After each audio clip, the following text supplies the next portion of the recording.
Este podcast es posible gracias a nuestros patrocinadores K-School, Flat 101, SideSpect y Visual Website Optimizer. Gracias por su apoyo a la comunidad CRO y CXO.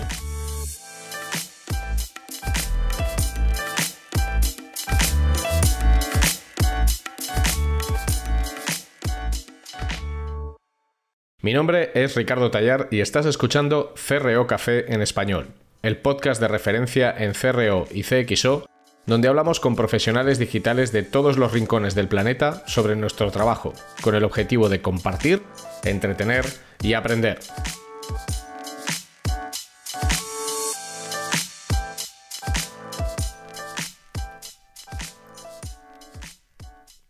Bienvenido a este nuevo episodio de CRO Café en español.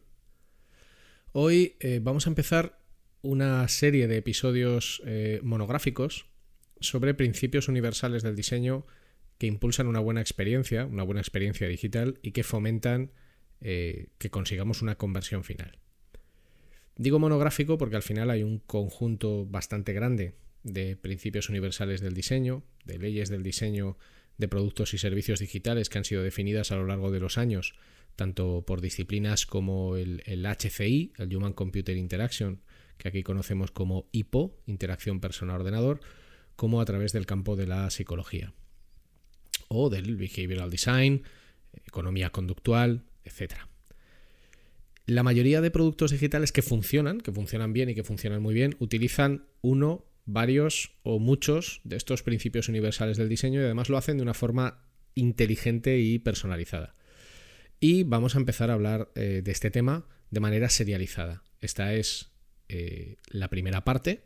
Esperemos que haya muchísimas más y que os resulten súper interesantes.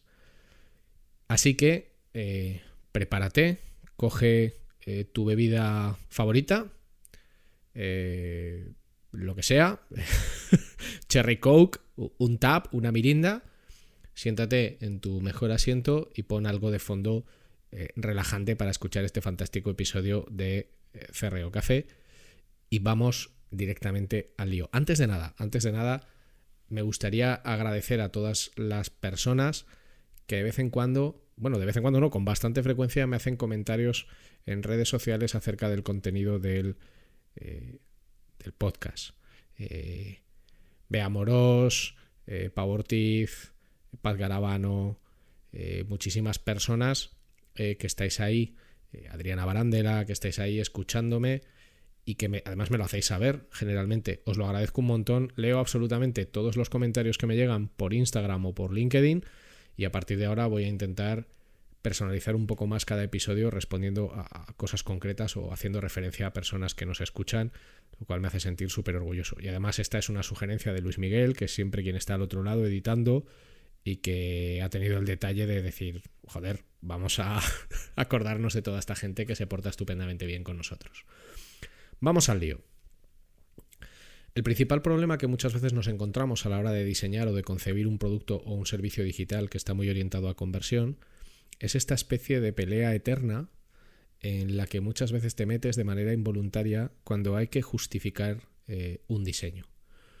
O lo que es peor, cuando entras en un debate muy absurdo entre varias personas, generalmente de diferentes empresas, en las que todo el mundo se cree cualificado para opinar acerca de cómo debe concebirse o realizarse un diseño.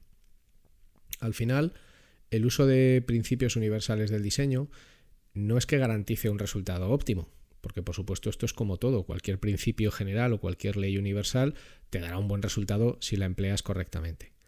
Pero al menos establece unas bases de diseño que sobre todo no están fundadas en opiniones y no están fundadas en creencias o en asunciones, están fundadas en demostraciones empíricas, leyes matemáticas, multitud de experimentos sociales realizados a lo largo de los años que confirman y que demuestran con datos la idoneidad de hacer las cosas de una determinada forma. Cuando yo propongo un diseño o cuando yo hago una aproximación estratégica de un proyecto y planteo una forma de hacer las cosas, no planteo una forma de hacer las cosas que es la que más le gusta a Ricardo Tallar. Planteo una forma de hacer las cosas que es la más adecuada para el objetivo y para el propósito que perseguimos y hago ese planteamiento en base a una serie de leyes, a una serie de principios de comportamiento y a una serie de fundamentos incluso matemáticos que son 100% demostrables. Y de esto es de lo que vamos a hablar en esta primera parte. Cuando uno tiene que recurrir a leyes universales del diseño, el argumento es muy sencillo. O sea, no es mi opinión, no es tu opinión.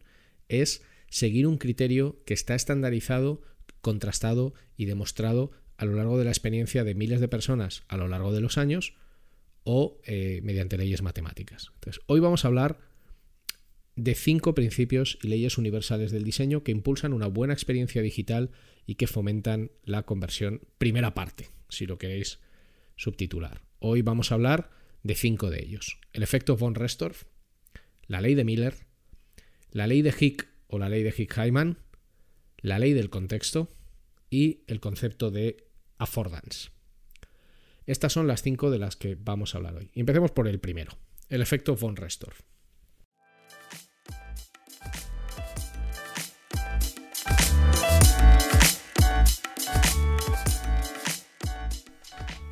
No te vayas, que solo es un anuncio y es muy corto.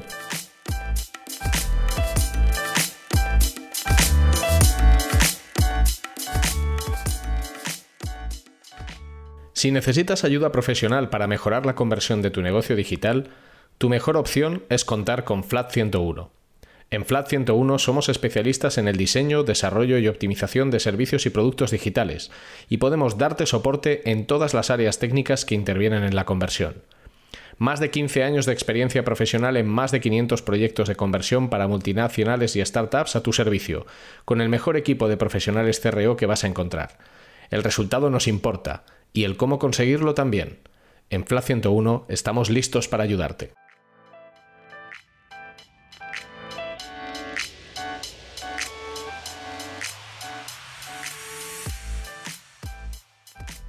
El efecto von Restorff también se conoce como efecto de aislamiento.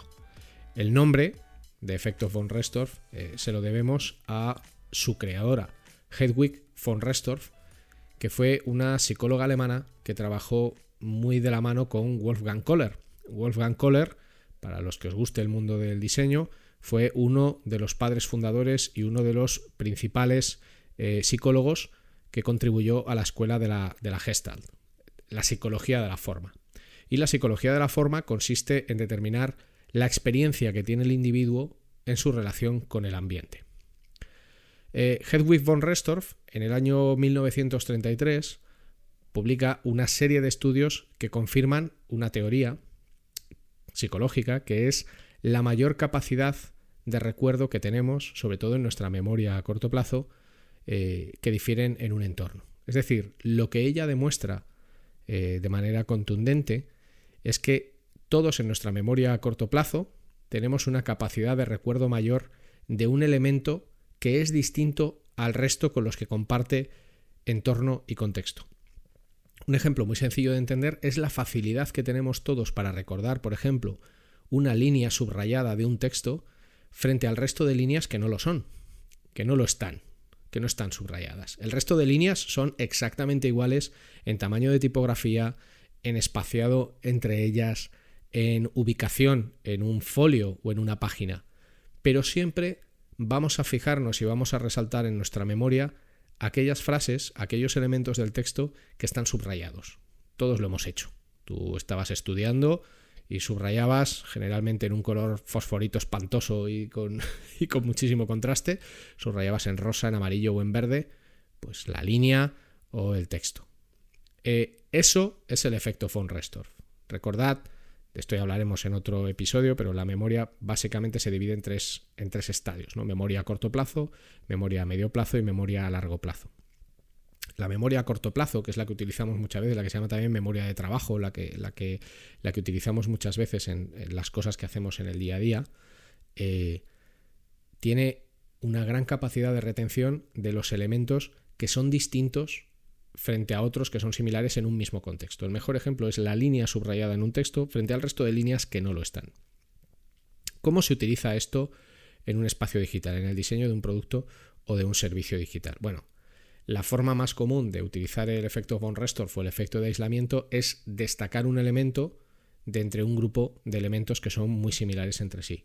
¿Cómo se hace esto? Bueno, pensad por ejemplo en una PLP, que son las siglas de Product Listing Page, en una página de categoría. En una página de categoría donde yo estoy viendo vestidos, por ejemplo, y en una versión desktop o en una versión móvil, sin hacer scroll, pues solo puedo ver 2, 3, 4 vestidos en el caso del móvil, 6 o 7 en el caso de desktop. Y de esos 6 o 7 vestidos que estoy viendo, hay uno cuyo fondo de foto no es blanco, sino que es un paisaje en el que hay una modelo vistiendo el vestido, pero no está posando. Es decir, es un contexto de foto diferente, con un juego de colores e imágenes distinto, y es la única foto de todas las que yo veo que tiene esa plasticidad. Y por lo tanto es la foto que yo voy a recordar con mayor facilidad frente a las demás. Este es un sistema bastante habitual de aislamiento. Otro sistema bastante habitual de aislamiento es el enmarcado en un color diferente. Estáis viendo en una página, por ejemplo, las ofertas de contratación de un producto, de un servicio, de un software as a service o de un servicio online. Hay 4 ofertas, están hay 3 de ellas marcadas en blanco, en una masa blanco, y hay una oferta que generalmente suele ser presentada como la oferta más común o la oferta más contratada, que está enmarcada en rojo, en morado, en verde o en un color radicalmente distinto. Esta es otra forma de utilizar el efecto de aislamiento. Esto es tremendamente útil, bien gestionado, si queremos llamar la atención sobre un producto que para nosotros estratégicamente es importante o tácticamente nos interesa vender mucho más que otros. ¿Qué sucede con el efecto de aislamiento? Que al igual que en el ejemplo de la línea subrayada dentro de un texto, si subrayamos todas las líneas del texto, ninguna de ellas destaca. Y esto es lo que muchas veces se hace en productos y servicios digitales. Queremos destacar un producto, generalmente en e-commerce, frente al resto, y lo que hacemos es darle un mayor contraste, colocarle un ribbon, esta especie de ribete o de filete de descuento, última hora, 10%, etcétera, para destacarlo, pero es que lo hacemos con todos los productos que están en un listado. Entonces, cuando tú introduces elementos de contraste o que plásticamente son llamativos en todos los elementos, consigues el mismo efecto que si subrayaras absolutamente todo el texto de una página, que es que no destaque nada. Entonces, es un efecto muy básico. Ya veis que nacido en el año 1933, con una base psicológica brutal y contrastado a través de numerosos estudios, que funciona y funciona muy bien, pero usado de manera inteligente. El segundo principio del que vamos a hablar es la ley de Miller. La ley de Miller se la debemos a un psicólogo cognitivo de Harvard, que es George Miller. George Miller, además, también es el nombre del director de la saga Mad Max, ¿no? O de algunas de las películas de la saga Mad Max, incluyendo Fury Road, la última, que aunque ya tiene unos años es brutal. Entonces, George Miller publicó en 1956 un artículo que es tremendamente popular en psicología cognitiva, que se tituló El mágico número 7, más o menos 2, algunos límites en nuestra capacidad de procesar la información. Ese es el nombre del artículo completo. Es un trabajo que en inglés tiene 17 páginas en PDF, la versión en PDF que está disponible se puede descargar, tiene 17 páginas y que es tremendamente interesante. A mí son temas que me parecen apasionantes, ¿no? Porque al final todos tendemos a creer que nuestro comportamiento es muy singular y la realidad es que no lo es. O sea, al final todos nos movemos más o menos por los mismos patrones. George Miller lo que demostró es que el número de objetos que una persona normal, que una persona con capacidades cognitivas convencionales y comunes puede tener en su memoria de trabajo es entre 5 y 9. Por eso el artículo se llama El mágico número 7 más o menos 2. Las personas, por norma general, podemos trabajar bien con entre 5 y 9 elementos en nuestra memoria a corto plazo. Cuando tenemos que enfrentarnos a grandes volúmenes de trabajo que requieren el reconocimiento y el procesamiento de más de 9 elementos, empezamos a sufrir. De hecho, incluso hay una fórmula matemática que calcula cómo nuestro nivel de atención decae y cómo empezamos a tener muchas dificultades. ¿Cómo se traslada la ley de Miller al ecosistema digital? Bueno, el mejor ejemplo suelen ser los menús o las opciones de navegación. Cuando tú te enfrentas a una categorización de productos y servicios y tienes que escoger en un menú de navegación entre más de 9 elementos y te mueves entre 5 y 9 elementos, estás bien. Cuando tienes que manejar más de 9 elementos, más de 9 categorías o subcategorías, nuestra memoria de trabajo empieza a sufrir mucho. Nos cuesta mucho procesar ese volumen de elementos. Por lo tanto, una fórmula bastante común es ver en las categorizaciones o en los menús de navegación que siempre van a consistir de entre 5 y 9 opciones, que luego pueden ir desglosándose entre sí en otras 5 o 9 opciones, pero nunca se van a presentar más de entre 5 y 9 opciones al usuario, o incluso menos, porque de esta manera permitimos que su memoria de trabajo funcione a pleno rendimiento y no tenga que reconocer un gran número de elementos con los que tiene que trabajar. Este es el formato más común de uso de la ley de Miller.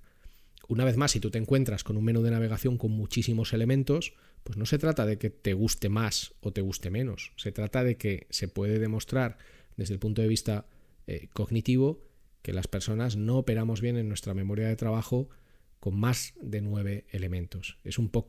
Ese 7 es un poco la cifra mágica que debemos perseguir a la hora de presentar opciones a nuestros clientes si queremos que sean manejadas de manera ágil y comprensible por ellos. También hay lo que yo llamo diseño de la confusión, ¿no? De que de manera deliberada pues se incumplen todas estas reglas para generar confusión en el usuario y que no ejecute determinadas cosas. Ahora es el momento de una pequeña promo.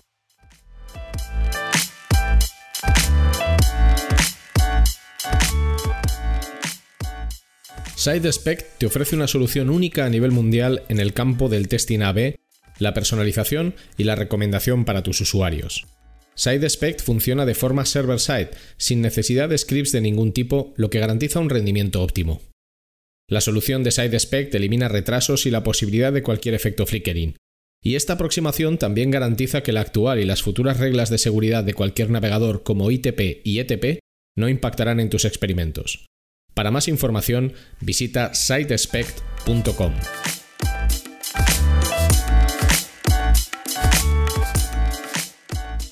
Vista la ley de Miller, vamos a continuar con la ley de Hick, o también conocida como la ley de Hick-Hyman, que recibe su nombre de dos psicólogos, uno británico, William Edmund Hick, y otro estadounidense, Ray Hyman.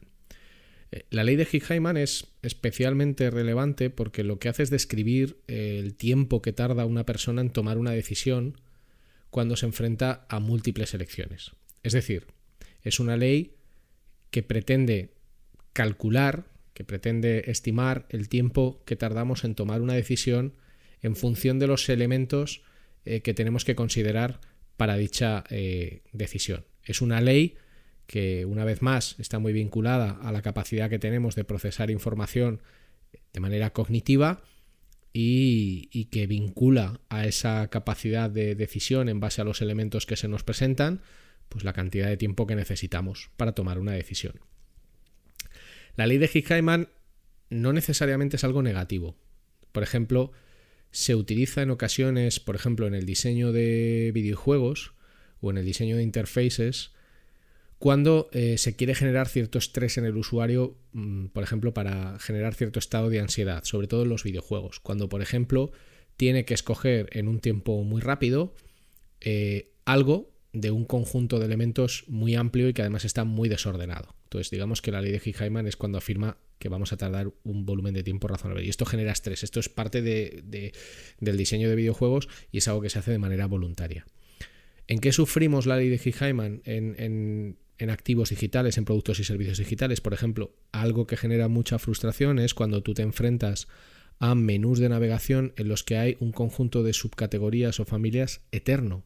O sea, yo recuerdo un proyecto en el que trabajamos hace unos años en el que había 123 opciones. Recuerdo perfectamente el número, 123 opciones. Entonces, claro, si el usuario realmente debe leer y comprender 123 opciones, el tiempo que va a tardar en tomar una decisión para hacer un simple clic, entre comillas lo de simple clic, pues es enorme. Entonces, bueno, es algo que puede lastrar mucho la experiencia. No es necesariamente negativa porque pensad que cuando tú te enfrentas, por ejemplo, a un usuario de nivel técnico avanzado que tiene que elegir, por ejemplo, en un menú con muchísimas opciones, una herramienta, por ejemplo, profesional porque es médico o porque tiene que hacer una elección compleja que requiere mucho grado de análisis y reflexión, el que tú le presentes muchas opciones no es algo negativo. De hecho, puede ser incluso algo positivo. El problema es cuando lo que tú quieres es generar una reacción rápida frente a una elección aparentemente sencilla, pero hay una enorme cantidad de elementos para que tengas en cuenta para esa toma de decisiones. Ahí es donde tenemos el problema. ¿Qué debemos hacer? Pues sobre todo cuando te encuentres en elecciones de este estilo. Yo recuerdo otro ejemplo en el que había que escoger el color de un producto y en el menú de elección de colores recuerdo que había 30 colores. Nadie escogía los 30 colores. Había 4 o 5 colores que recibían el 80% de los clics. Básicamente eran el blanco, el negro, el plata, un rojo y un azul. Esto no significa que debamos ocultar o suprimir los 25 colores que tienen solo el 20% de la interacción, pero sí que significa que si queremos facilitar una reacción rápida, quizás una buena solución es encapsular, minimizar o colocar esos 25 colores menos clicados bajo una opción de ver más colores, por ejemplo. Porque de lo contrario, nos enfrentamos a un problema en el que como el usuario va a tardar mucho tiempo en tomar una decisión, cobra mucha fuerza la opción de que no tome ninguna decisión. Lo que viene siendo como efecto psicológico la paradoja de elección, que es otro tema que trataremos en otra parte y que le debemos a un psicólogo que se llama Barry Schwartz. El cuarto principio, ley universal del diseño del que vamos a hablar hoy, es la ley del contexto, que se la debemos a John Maeda. John Maeda tiene un libro fantástico que son las leyes de la simplicidad, que son 10 leyes aplicables. Creo que en la portada del libro pone que son 10 leyes aplicables al diseño, a la vida. Bueno, ya sabéis que a veces la gente se pone muy filosófica cuando escribe libros de este estilo, ¿no? Entonces, la ley del contexto, a mí me gusta mucho cómo John Maeda la resume en un ejemplo, que es en un extremo, en el extremo izquierdo de un papel, él escribe esta pregunta: ¿hasta qué punto puedo soportar estar dirigido? Luego pone una línea que lo vincula con el lado derecho del papel y es ¿hasta qué punto me puedo permitir avanzar sin indicaciones? ¿Qué significa o qué busca la ley del contexto? La ley del contexto, aparte de esto de hasta qué punto puedo soportar estar dirigido y hasta qué punto me puedo permitir avanzar sin indicaciones, se resume también en un concepto que Maeda llama estar cómodamente perdido. Básicamente la ley del contexto lo que dice es que cuando tú diseñas un producto o un servicio digital sobre el que ya hay un estándar en el mercado o cierto nivel de estandarización en el mercado, debes aprovecharte de ese estándar. Y sobre ese estándar que existe, puedes introducir alguna innovación. Esa pequeña innovación hace que tu propuesta pueda resultar más atractiva. Por eso él llama cómodamente perdido, porque sería una propuesta que tú reconoces, que sabes utilizar, pero que tiene algo de innovación, alguna novedad que hace que tengas que aprender. Sin embargo, si te pasas de innovador, corres el riesgo de que te pierdas por completo y no haya ninguna comodidad. Es decir, ¿hasta qué punto puedo soportar estar dirigido? Responde a la pregunta responde al planteamiento de que yo te planteo aquí un conjunto de interacciones o de procesos exactamente iguales que los que hay en otros muchos sitios web y entonces me resultas aburrido, me resultas insulso. ¿Hasta qué punto me puedo permitir avanzar sin indicaciones? Si eres exageradamente innovador o rupturista, yo como usuario tengo que aprender todo. O sea, tú me estás planteando algo tan sencillo como un carrito de compra de un e-commerce, pero me lo estás planteando de una forma totalmente diferente a la del 99% de los carritos de e-commerce. Por lo tanto, en tu caso, yo tengo que aprender desde cero. Como tengo que aprender desde cero, tengo que hacer un esfuerzo enorme. Como tengo que hacer un esfuerzo enorme, estoy muy perdido. Y como estoy muy perdido, abandono el proceso. En resumen, lo que la ley del contexto de Maeda viene a decir es, si tú estás trabajando, por ejemplo, en una web de automoción en la que una de las opciones o de los objetivos principales es permitir que el usuario customice o monte su coche para sacar un presupuesto, y ya hay otros muchos sitios web, otras muchas aplicaciones que hacen más o menos lo mismo, y hay unos estándares de uso, aprovéchate de esos estándares e introduce algún elemento novedoso, que sea tuyo, que sea distintivo de tu marca o de tu propuesta. pero no quieras reinventar la rueda, porque si quieres reinventar la rueda te vas a enfrentar a otro problema, que es el del desconocimiento del proceso que estás planteando por parte del usuario y su necesidad de aprenderlo todo desde cero. Y ese es un coste cognitivo muy alto que muchas veces no estamos dispuestos a hacer. Vista la ley del contexto de John Maeda, vamos a terminar esta primera parte de estos principios y leyes universales del diseño con el affordance.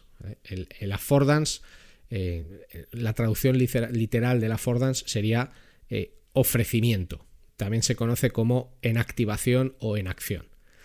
El affordance es un concepto que acuña James J. Gibson, que es un psicólogo, en el año 1977, y que un diseñador tremendamente famoso como es Donald Norman se apropia de él. No es que se apropie, o sea, él empieza a utilizar el término affordance en el año 88 en un libro que es muy conocido, que es The Design of Everyday Things, o en cristiano, El diseño de los objetos cotidianos, que es un libro fantástico y que os recomiendo encarecidamente. ¿Qué es el affordance? Bueno, el affordance son los estímulos que un objeto proporciona indicativos de cuál es la acción que se espera que se produzca en ese objeto, o que indica cuál es el funcionamiento que debería de tener ese objeto en función de la morfología que tiene. Por ejemplo, cuando tú ves un tirador de una puerta, pues evidentemente la primera reacción es agarrar ese tirador y tirar o empujar de él. En realidad, si lo que quieres es que alguien empuje una puerta, muchas veces se sustituye el tirador por una placa metálica que es indicativo de que tienes que empujar. Ese es el affordance. Cuando tú ves una puerta y ves una placa metálica sobre ella, sabes que tienes que empujar la puerta para que suceda algo. Del mismo modo que si ves un interruptor y una luz está apagada, sabes que para que la luz se encienda tienes que encender el interruptor.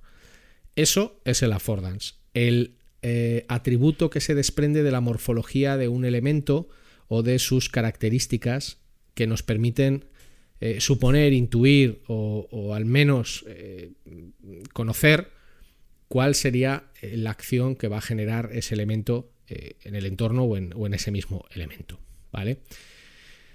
¿Qué sucede? Que al final lo que Donald Norman trabajó fueron 4 tipos de situaciones en cuanto al affordance, lo que se conoce como el affordance perceptible. Básicamente son las características de un objeto que son muy claras para mí como usuario y que me ayudan a entender cuál es la funcionalidad de ese objeto. En un concepto de diseño se intenta hacer esto lo más relevante posible. Es decir, un botón que parece un botón, efectivamente es un botón y se comporta como un botón. Entonces, esto es un affordance perceptible. Luego está lo que se conoce como un affordance oculto, que es que hay una posibilidad de una acción, pero esta no es mostrada a nosotros como usuarios de una manera clara. Esto se utiliza mucho cuando tienes acciones secundarias que no quieres que tengan un nivel de protagonismo idéntico al de una acción primaria, o cuando lo que quieres es que alguien descubra esas acciones de una manera pues más distinta. Un ejemplo, si alguno de vosotros tiene Apple TV y estáis manejando Apple TV, el cambiar el idioma de los subtítulos o el activar o desactivar los subtítulos es una affordance oculta. Esa posibilidad de acción existe, está en la interface, pero está bastante oculta. O sea, de hecho está tan oculta que en muchas ocasiones, y esto lo he podido comprobar en unos cuantos test con usuarios, los usuarios deben buscar en Google cómo se cambia un subtítulo en Apple TV, o cómo se cambia el idioma, o cómo se quitan o ponen los subtítulos. Es una interacción que está ahí, pero no se muestra de una manera muy protagonista. Tienes que investigar, tienes que explorar. La función está, no está oculta, pero hay que encontrarla. Tiene su aquel. Luego está lo que se conoce como false affordance, es decir, que es un problema enorme en términos de interacción y también de conversión, que es que no hay acción, pero lo parece. El ejemplo más típico es el de elementos que se sitúan en una interface que tienen aspecto de botón o parecen un botón, pero no son un botón, no son clicables. Entonces, esto genera muchos errores de interacción, porque los usuarios entendemos que podemos hacer clic sobre un elemento y no se puede y no sucede nada. Sería el mismo ejemplo del interruptor que he puesto antes. Es como si tú llenas una pared de interruptores, yo voy haciendo clic en todos ellos, pero no sucede absolutamente nada. Son interruptores, parecen interruptores, pero no se comportan como interruptores. Yo voy a darles y no se pueden mover o están estancados, ¿no? Entonces el false affordance, la representación más típica es el tener un elemento que parece un elemento de interacción, pero que no se comporta como tal y que de hecho no hace nada. Y luego hay una cuarta parte que Donald Norman llama rechazo correcto, que es efectivamente un rechazo correcto. No hay posibilidad de que suceda nada y no es un elemento de interacción que parezca que puede ser clicado. Por ejemplo, un texto estándar. Un texto estándar en web o en mobile que no está subrayado, que no tiene un color azul Google o que no tiene un color distinto al resto del texto, nadie interpreta que pueda ser clicable y por lo tanto no lo es, de hecho, y por lo tanto es un rechazo correcto. Digamos que el uso más interesante del affordance es que cuando en una interface tengáis un objetivo claro de interacción por parte del usuario, de ejecutar una acción, un botón de compra, de añadir al carrito, de marcar como wishlist, de seleccionar una opción, siempre es interesante que esa opción se reconozca con muchísima facilidad, que sea un elemento que parezca un elemento de interacción y que se comporte como el usuario espera en ese elemento de interacción. Inventar interacciones nuevas, y aquí entraríamos otra vez en lo del cómodamente perdido de Maeda, inventarse interacciones nuevas, pues una vez más supone un problema. Sin embargo, si tú facilitas elementos que claramente su funcionalidad está muy vinculada a su morfología o a lo que parece, pues el ratio de éxito de la interacción es muy alto y por lo tanto también lo será el de la conversión, que está muchos pasos más adelante. Y con este último principio vamos a finalizar este episodio. Espero que os haya gustado. Si queréis que hablemos de otros principios o leyes universales de diseño y me los queréis proponer, yo encantado. Ya sabéis que podéis encontrarme en Twitter o en Instagram con el usuario rtayar, RTAYAR. Encantadísimo de verdad de recibir cualquier comentario o sugerencia, y en LinkedIn podéis buscarme por mi nombre y yo encantado de nuevo de ayudaros. Espero que esto os haya sido útil, os haya sido didáctico, os hayáis echado unas buenas risas y últimamente estoy escuchando mucho el último disco de estudio que grabó Judas Priest, que es Firepower. En concreto 2 canciones, Lightning Strike y No Surrender, que os recomiendo encarecidamente. Y es acojonante que Rob Halford siga teniendo esta voz con 70 años que se gasta el chaval, porque está hecho un chaval. Muchísimas gracias por vuestra atención y sigamos optimizando.